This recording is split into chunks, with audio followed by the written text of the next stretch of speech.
Hey there, Kenneth French of Vast Voice, telling business secrets to entrepreneurs.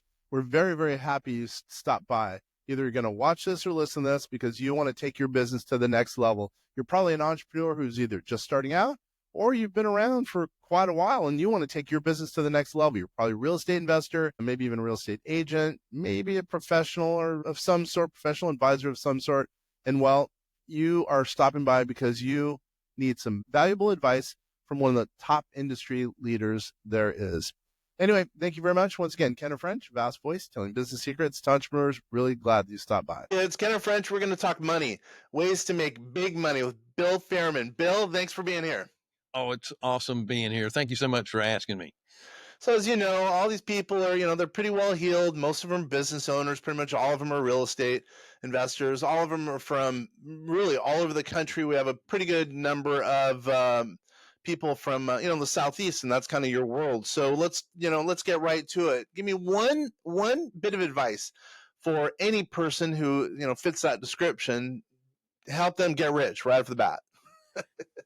Getting rich is not right off the bat. That's my biggest advice.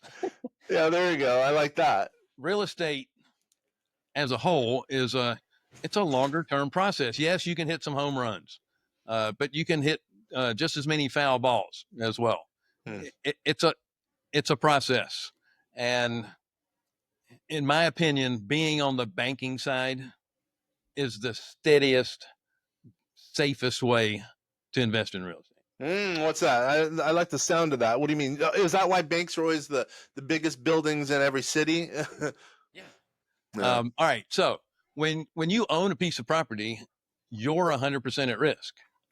When you're the lender, you're only risking somewhere between 50, 60, 70% of the value.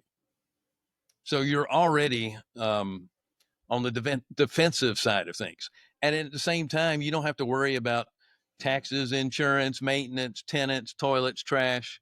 You don't have to worry about any of that stuff because the person that owns the building is the one that has to worry about all that. Huh. All right. Try to convince me. All right. I like where you're going with that because there's this infinite banking concept. There's all these concepts out there. Sure. Convince me. I'm going to be neutral because I like the way you think, by the way. But do a little bit more convincing.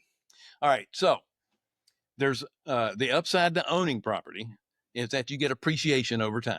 So you have a nice upside. You also get tax benefits that the government gives you, which is also an upside. On the banking side, you don't have any of the appreciation or the growth. But if the investment is set up in a way that you can compound your returns over time, you still get the growth. So I'll give you an example. Let's take a $300,000 loan at 11% interest only. I like that. Yep. Okay. So you're going to earn $32,700 and some odd dollars per year, every year on that $300,000. Okay.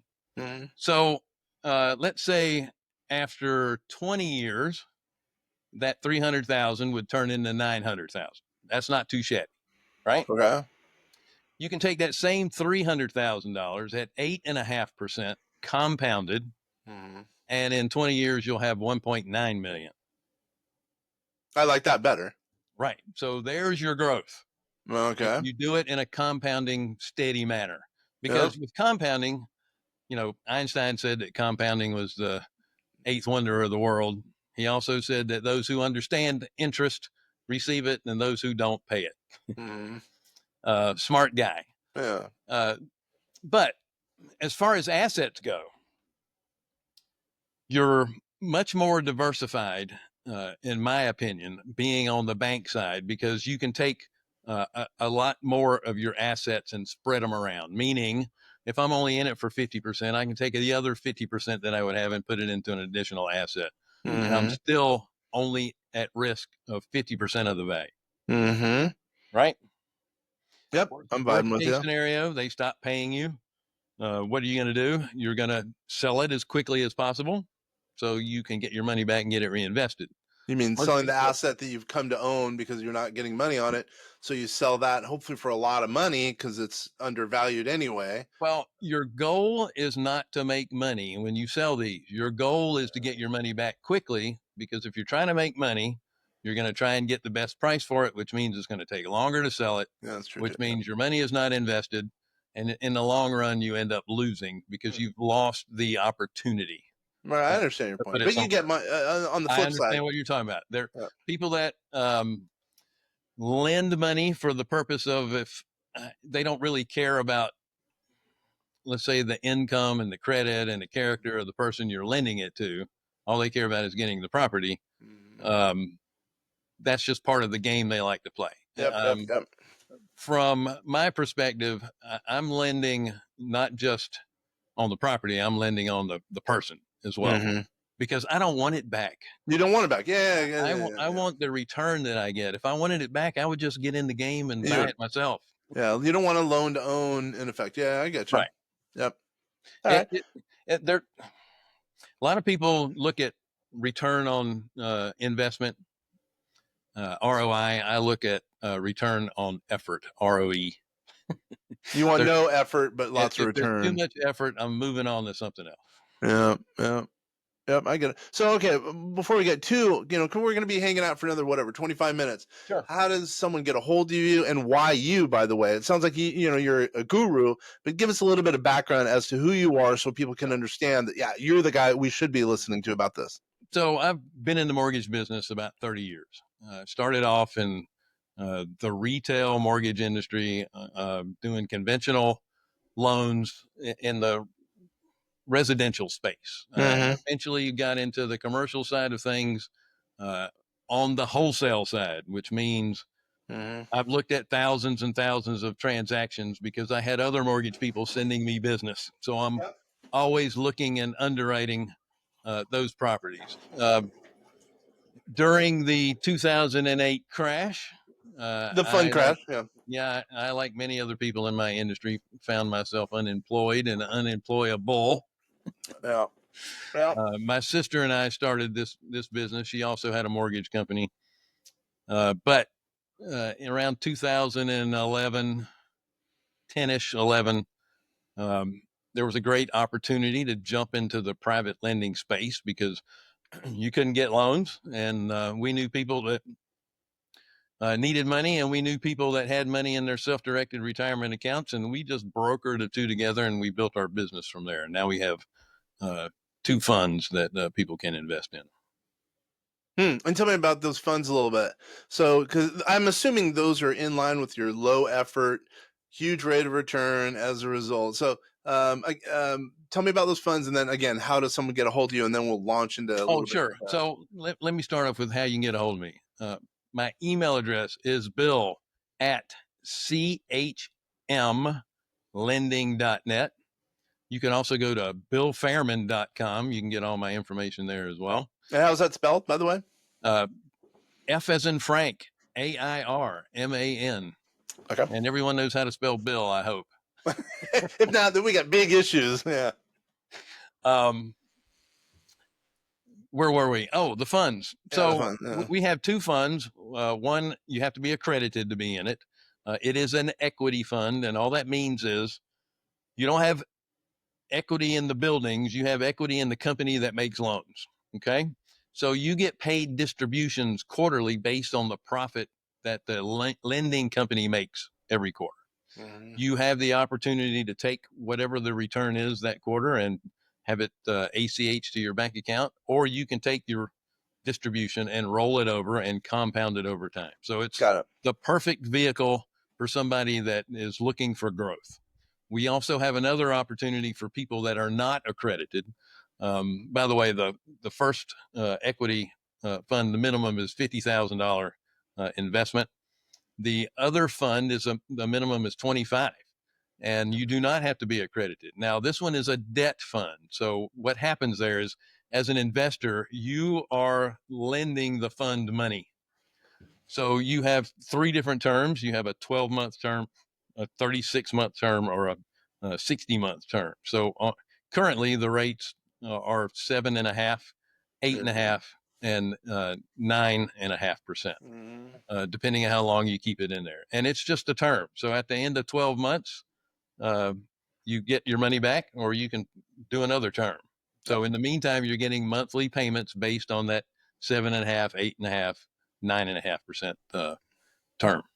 Got it. All right. Well, thank you for going over Sure. all that.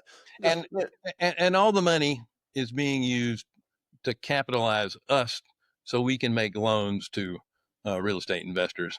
which are in line with some of the concepts we talked about at the outset. So let's get back into that. Sure. What are some other? So you're only investing in the Southeast, and you're We only. only lend in the Southeast. We take investors from everywhere. Very good point. Very good point. In every state, then. Yeah. Yeah. Okay.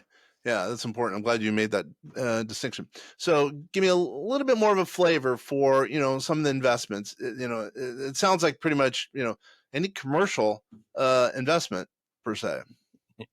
Well, if you're in the business, you know that you don't want to be investing in office space right now. We have completely changed the way we work, and depending on the type of office space, there's some real distress in the office space. Well, hold on. Actually, let me stop you there. So, what you're saying is because there's distress, it's not the right place to invest in.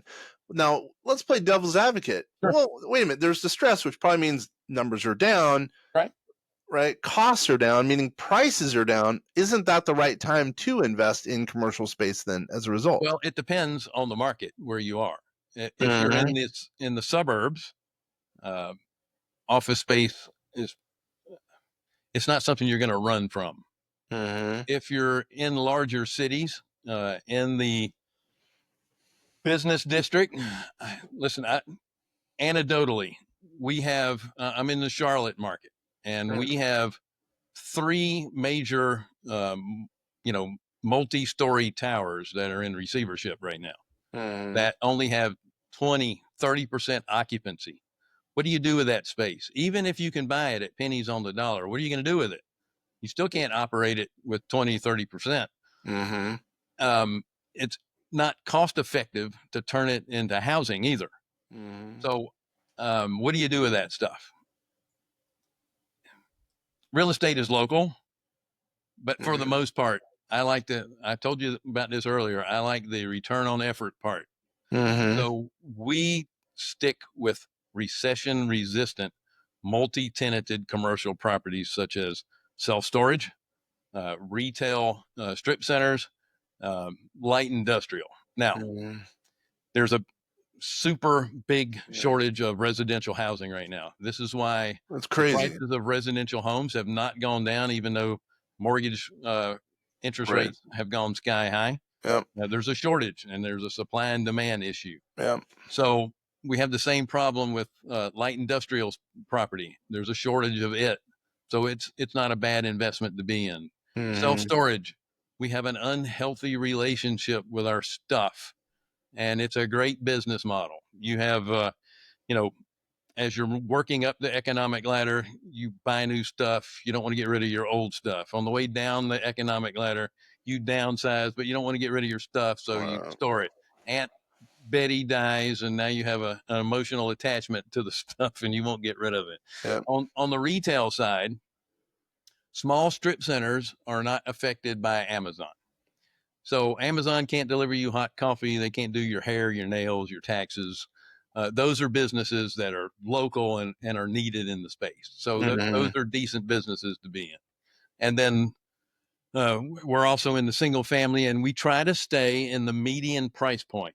And I'm starting to rethink this a little bit, and I'll tell you why in a minute. But the median price point, whatever area that you're in, because you're typically going to have your empty nesters, your investors, and your first-time home buyers are going to be the ones that look for that. And from the banking side, you're always looking if they stop paying and you have to take it back, you want to get rid of it as quickly as possible. And at least in the median price point, you have a larger piece of the buying pie out there in the median price point. However, that said, because of our current economic situation, the homes that are $1 million plus is the only part of the residential housing market that actually is showing growth right now. So there could be opportunity there. Wow. Yeah, no, I hear you. It sounds like you're an opportunistic lender or investor, really, and those are the ones that I think are making money right now. Well, we are small. We're not institutional. Okay. The benefit to that is we can pivot quickly. And part of why I'm a big fan of mastermind groups is that we get to see the market real time all over the country, and we can change before it affects us. So we can be proactive rather than reactive to market changes. And because we are small and private and we raise our own capital, we control what we can lend on. Now, there's a lot of benefits in that. People don't realize that. I mean, if you're smaller, you can be more nimble, and if you're smaller, you have a relationship with investors. They're not just a number to you. Right. Yeah. Listen, my mom and dad are in our fund, so it wouldn't be a really great Thanksgiving if we had issues. Yeah, if you lost a bunch of money, plus it's harder now. If you really think, here's a concept. I know you know this, but if you're investing, let's say you're lending for hard money. Let's just say, to be very simple, and rates are. I'm just making this up, 5%, but because it's hard money, you're getting 10%. You're giving 10%, or I should say, getting as an investor 10%. You're doing hard money. And the downside is, yeah, you get the property, but if you resell it, then you're still hopefully going to get more money down the road. But being a lender, I think in a lot of cases does make sense because you're getting, what your rate of return is because you have paperwork documentation saying what your rate of return is. Sure. And at the same time, yeah, you get the property, which is a bummer. But then again, if you turn it into cash quickly, you're making more money. And then all the way along the line, by the way, if the worst thing comes to worst, you're still getting, or best comes to best, you're still making money on the interest payments that if they're fulfilling the contract, you're good to go. And based on what you're saying, little effort. So that's a gross summary of your situation and you as an investor. Again, way gross example. I'm sure you wouldn't agree with that, but the concept is strong. Well, in 2021, 2022, when the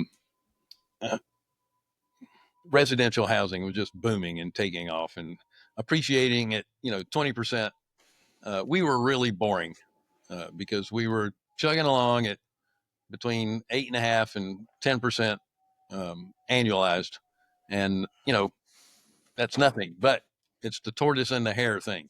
Well, now on the equity side, your downside is really a downside. You're seeing a lot of funds that are strictly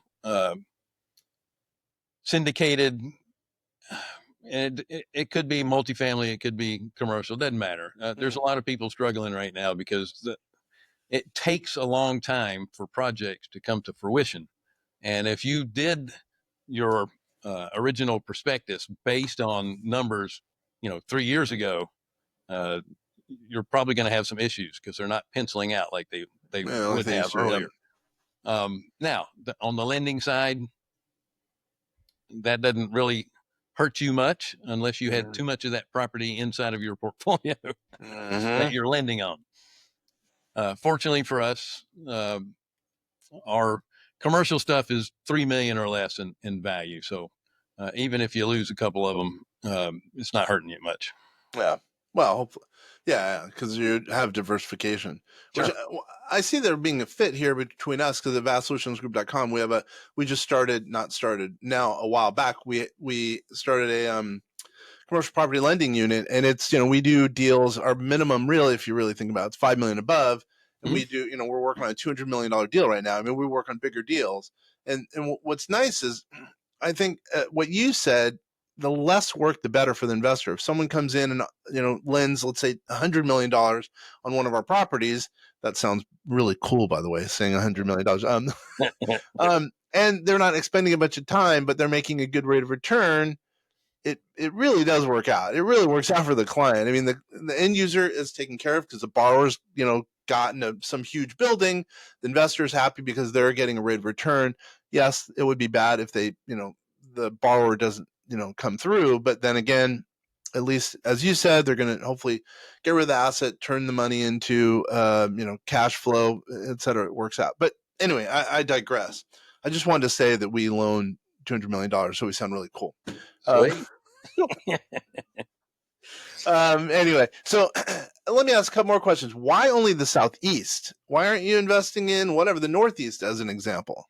Well, one of our niches is that we look at each deal individually as a whole and all of its parts. So it's the borrower, it's the property, it's the location of the property, it's the project that you're trying to accomplish. Mm-hmm. And we can lend a little bit more utilizing that global underwrite because we understand our market, Mm-hmm. because we're sticking with it. And if we had to expand out further, I don't have boots on the ground out in different parts of the country.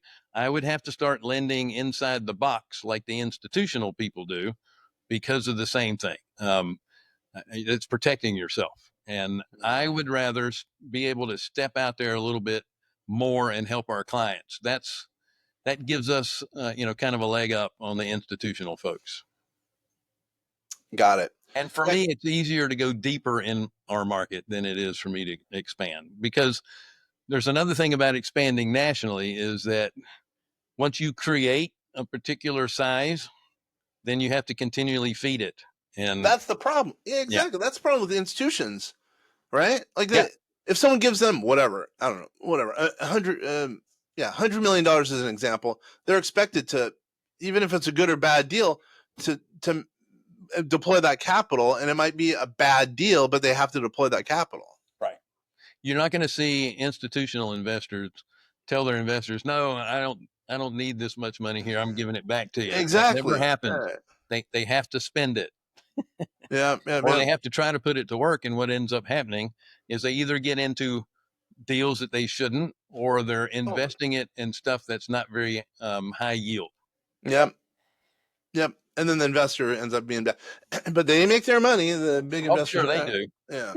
Yeah, I know, I get it. And not to put down big companies. I shouldn't do that, but I get your point. So wait a minute. So how many of the equity fund? How many deals are you doing on an annual basis? Let's say. Well, I can tell you right now, we have about 170 some odd deals in our fund right now.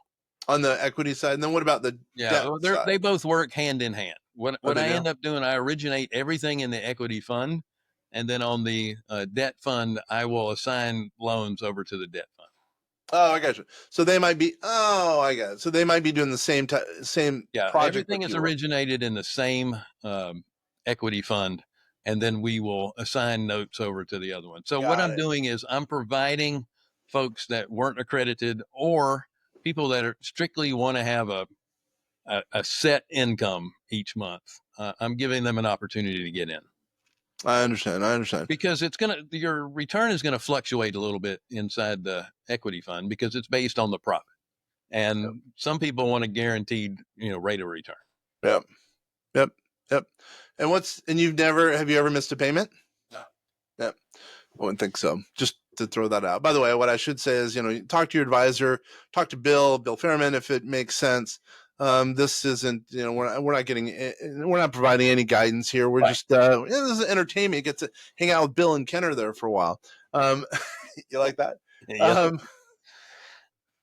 Well, what else? What's something we haven't talked about that would, add value to a listener or a viewer, so they can think, well, maybe I should be doing some type, acting as a bank versus, me being a proactive investor, et cetera, et cetera. If you have self-directed retirement funds, they love the lending side. The IRS loves the lending side. When you start getting involved in real estate, first of all, you're giving up the tax benefits that the government already gives you when you buy an asset in your retirement account. When you're investing in something that doesn't give you any tax benefits, at least you're being more efficient with your taxes. Okay. Mm-hmm. I just love the lending side because I believe it's safer than owning property. Now, I always tell people they still should own property. Just don't do it in your self-directed retirement account. Own be a lender in your self-directed retirement account. Listen, I own property. I own self-storage. I own retail strip centers. I own short-term rentals, but I don't have any of that in my retirement account. Yeah, let's hold on. Let's back up. Thank you. That's really good, Bill. So let's talk about that. So I think the vast majority of our people do know what self-directed investments are, but let's go over it real quickly. So a lot of people, to the listeners and viewers out there, what Bill's talking about is in let's say a IRA or a Roth IRA, maybe even a 401k, profit sharing plan, maybe even a defined benefit plan. People don't realize that you can, generally speaking, within certain bounds, you can invest in real estate. So yes, you can invest in, as an example, apartment buildings. You can invest in, as an example, a duplex, as an example, right? So you might hear out there, no, you can't invest in that stuff. You have to invest in stock market, stocks, bonds, mutual funds. That is not the case. You can also invest in cool stuff like Bill's, Reg D fund, as an example, et cetera, et cetera. Now, it's kind of cool. It gives you diversification if you're highly invested in stock market, as an example, or highly invested in mutual funds, which is the stock market to a certain extent. So people have got to realize that, yes, you can invest in things that are outside the normal investments, that being real estate. So anyway, so what you're saying now, continue on, because I think that you bring up a really good point, Bill, as to some of the things you should and shouldn't invest your, let's say, IRA assets in when it comes to real estate. Let me start by saying that there's only like 10% of the population that even knows you can self-direct your retirement account. And you can go to your Schwab or any of your other managers, Vanguard, and say, I'd like to self-direct my retirement account. And they say, sure, here's this basket of stocks that you can choose from. Well, that's not self-directing. There you go. You're just self-directing stuff that they're allowing you to self-direct. It's still the stock market. There you go. Yeah. And listen, there's nothing wrong with the stock market, but I feel that most people that are investing are typically homeowners, and they understand real estate more than they understand the stock market, right? And wouldn't it be nice to be able to invest in stuff you already know about? It doesn't mean that you're doing the investing. You can still have somebody else do it, but at least if you understand the market, you feel better about what you're investing in. I kind of feel like the stock market is rigged, and it's the people that are the institutional folks that are making all the money. It's us lemmings that end up, getting in too late, getting out too late, and end up not making anything. A 401k is a good savings plan. It's not going to get you wealthy. Okay. Now, there's a few things that you can do in real estate with your IRA that's kind of interesting. You can actually buy a rental property. Let's say you wanted to move to Florida when you retire, and you find that a house in a neighborhood that you would like to eventually retire to. Now, if you buy this inside of your IRA and use it as a rental property, you can't stay there. You can't fix it. You can't even change a light bulb in it. You have to have a management company to do it. But one of the things you can do is you can buy it in your IRA. If it's in a Roth, or even if it's in a traditional, you can always convert that traditional to a Roth at some point. Now, imagine this at the end of when you're ready to retire, and now you can cash out of your IRA. You fix this property up after it's been rented for years and years. You cash it out in your IRA, and then you can move into it, and it's completely paid for in your retirement account. That's a great way to do it. There's a lot of ways that you can invest in funds, and this is next level stuff, so I'll just be brief on it. Go for it. But you can invest in a private placement fund in a traditional IRA, and then convert it to a Roth IRA. Now, when you convert a traditional to a Roth, you have to pay taxes on the traditional, on the money you're converting, because a Roth is pre-taxed money, and a traditional is deferred. So you would have to take it, the taxes, as you start receiving it, right? So let's say you invest in a fund that's a private placement and you have to stay in the fund for at least 2 years before you can take any money out. Do you think that that investment in that fund is still worth the same amount of money you put in it to somebody else? So if I can't sell my shares readily because there's a 2-year hold period, and the manager of the fund says you can't, and you can't sell it to somebody that I won't approve you getting into the fund because they may not even be accredited, right? So there's companies out there that will appraise that investment, and then you turn that in. You pay tax on the appraised value. So, for a quick example, you put in $100,000, it may only be worth $60,000 to the general public. So now you're only paying taxes on the 60,000, not 100. So there's a lot of stuff you can do with IRAs and be very tax efficient. I mean, you can even do that with some of your defined benefit plans as well. Right. It's I love this stuff. I geek out on this stuff. And that's why we're in business, because a lot of people don't know this stuff. I mean, nobody knows this stuff. It's so important because it adds to one's net worth. And we believe, I mean, at the end of the day, we're a tax company that does finance, if you really think about it. Right. And if we can strategies like this, if we could lower taxes, if we could help strategize for business owners, they'll be that much better off, and hopefully happier in retirement as a result. So I think the stuff that you're talking about is totally on par. Yeah, it's not just about how much you make; it's about how much you get to keep. Yeah, right? exactly.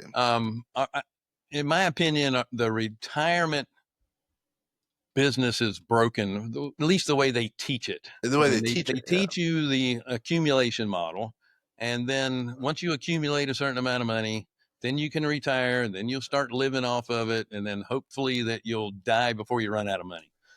It shouldn't be that way. It should be that you continue to earn. You continue to, even when you pass away, should continue to earn. So you have a legacy that you can pass on. It could be to your kids. It could be to community. It doesn't matter. It shouldn't be that you just save enough money and then hopefully that you die before you run out. You're exactly right. I mean, which is shocking to me, because you're right. It's a broken industry. I mean, by the way, no one, if you really think about it, no one really is taught the income portion. Everyone's taught the accumulation portion, but the income portion is the most important element, because you don't want to run out of money in retirement, right? Well, Right. One way to combat that is knowing how to strategize the income component. And a lot of people, if you really think about it, what really people should do is, let's say, they work for whatever, 30 years, and then right as they retire, they just start taking income out. Really, a few years before then, that's when at a minimum they should really start figuring out their situation so they can take out the income on a tax efficient basis, and so they don't run out of money. That's really when it should start. And some people would even say it should start earlier than that, and I probably would agree with that. But Yeah. anyway, I love that you and I totally agree on this. So give me here, we're just about to land this plane. I really appreciate you taking the time to talk about all this stuff, Bill, because it's fascinating, the stuff we've talked about. What's one thing that we have not discussed that you think the listeners and viewers should learn and hear about before we sign off? Well, one more assumption too is that when you're in retirement, that you're going to spend a lot less money. Why should you alter your lifestyle just because you've retired? That's true too. You shouldn't. And being invested in something that is going to pay you an income where you're living off the money and you're not touching the principal, that should be your goal. And it doesn't really matter if you're in real estate, or if you're in the stock market, or if you buy businesses to do the same thing. Your passive income could just be from other businesses that you bought and flipped. There's all kinds of ways of doing it. I prefer real estate because I'm in this industry and I know it well, but there's plenty of people that are really good at finding small businesses, scaling them up and selling them, and then living off of the passive income from that. I just say, whatever you do, don't do the accumulation model. And then whatever you do as well, make sure you do it as tax efficient as possible. Yep. I like it. Yeah. Holy mackerel, Bill. I think, we've only been able to hang out for like 35 minutes, but I'd say we have you on down the road and we get a little bit more in depth and really, really, kind of, pull the skin off the onion and really kind of go a little bit deeper even. I'd love to, because you and I, obviously, we agree on a lot of stuff. Awesome. Love to. All right, cool. Well, guys, once again, you know how to get a hold of Bill. This is Kenneth French signing off, Vast Voice, telling business secrets to entrepreneurs. Hopefully we've added value. If you have any questions, have any input, please go ahead and email us, info@vastsolutionsgroup.com, info@vastsolutionsgroup.com. We'd love to hear whatever input you have, however we can make the show more and more fun. Thanks, everybody.